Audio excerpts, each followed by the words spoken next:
I'm Sarah Wyant, and pleased to have the president of the American Farm Bureau Federation, Bob Stallman, join us today on Agri-Pulse. Welcome, Bob. Thank you, Sarah. It's a pleasure to be here. You did a great job with your opening speech today at the American Farm Bureau Federation annual meeting.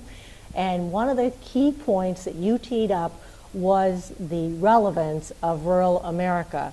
You shared with us that Secretary Vilsack had talked to you before he had opened up a discussion on this in December. Tell us, what do you think the outcome is going to be from engaging the general public and the farm community in whether or not rural America is still relevant in the political process? Well, I hope the outcome of the discussion is how we can be more relevant. And I think that starting that dialogue, starting that conversation that Secretary Vilsack is doing is probably a good thing. We're kind of insulated in rural America, and sometimes we just take for granted a lot of the things we have. We don't think too much about having a focus for the future. And I think if we're going to solve some of the issues that exist in rural America, and by extension, some of those are related to agriculture, we do need to have much more focus and a better unified effort coming out of rural America. So our numbers clearly indicate that we don't have the political votes like we used to. But on the other hand, we have an element of individuals that are very willing to work very hard to promote their positions.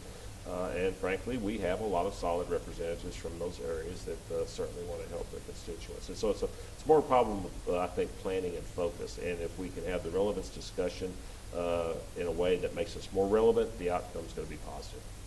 One of the other topics you teed up in your speech was the victory that you've had in the regulatory arena against EPA, especially with a poultry farmer in West Virginia. But most people expect the regulatory battleground to continue to expand. What do you see on that front? Well, I have no doubt that it will expand. That's why in my talk this morning I said we have to be ever vigilant. And this has been occurring, over the past couple of decades, actually, ever since EPA was put in place. You had this constant tendency for regulatory creep to expand current law, to fit new situations and expand authority and, frankly, regulations, and in our case, particularly over agriculture.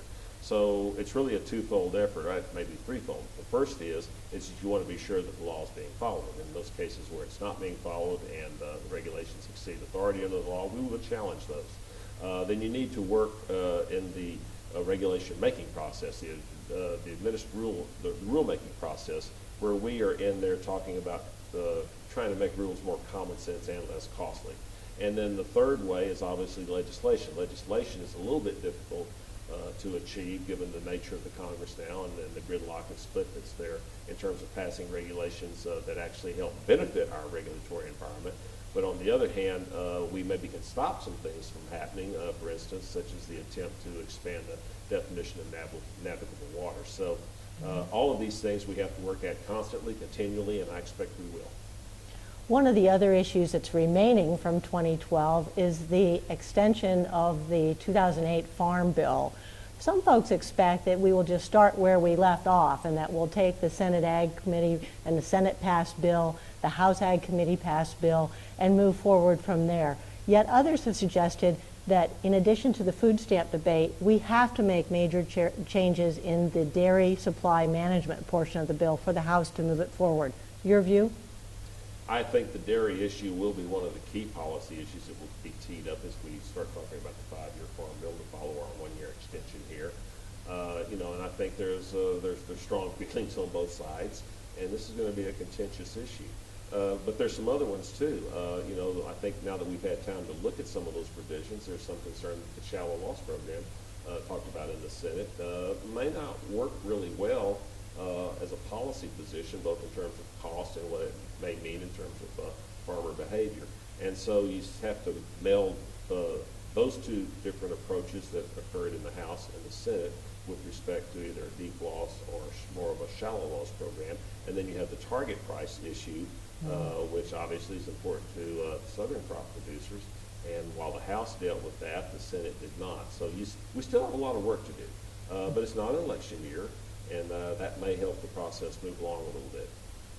One of the other things that you have championed is, as chair of the U.S. Farmers and Ranchers Alliance, the need for farmers to speak out more to the non-farm public.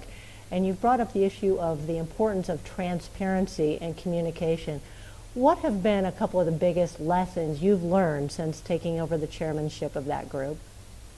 Well, the first lesson is I have to change the way I talk about the issues when I'm talking with consumers, or where the audience is consumers. All of the research, and very extensive research we've done, indicate that our position in the past was to tell them the facts, tell them the science behind what we do. I'm sorry, the consumers don't really want to hear that. They have some questions. They want to know about the long-term health effects of the food they eat, related to how it's produced. And while they don't, a lot of them don't have any preformed opinions, they have doubts based on what critics of our production system in this country have put in the media, in the social conversation about food. And so the key with consumers is to connect with them individually, create a dialogue, if you will, answering their questions, acknowledging their concerns, answering their questions. And then in that process, farmers and ranchers have to learn to be a little more transparent. We've been a little bit afraid to talk about what we do in our farms and ranches, both afraid and also thinking that we really don't need to. But I think our research shows that we really do need to make that connection and do that with consumers. Thank you. Bob Stallman, President of the American Farm Bureau Federation.